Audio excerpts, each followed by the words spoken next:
I had this kind of, ritual or discipline thing that I would just go up to this hill in the blazing sun or whenever, every day, and sit there and sit there and sit there until I would sing.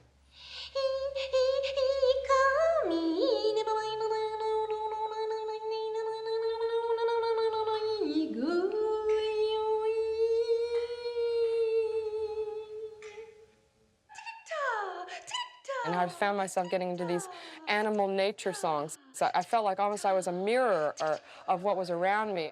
This is the cosmic orchestra. Those birds are coming in right at the right time, and then I'm hearing the cicadas, and then I'm hearing the wind, and it just feels like the cosmic conductor.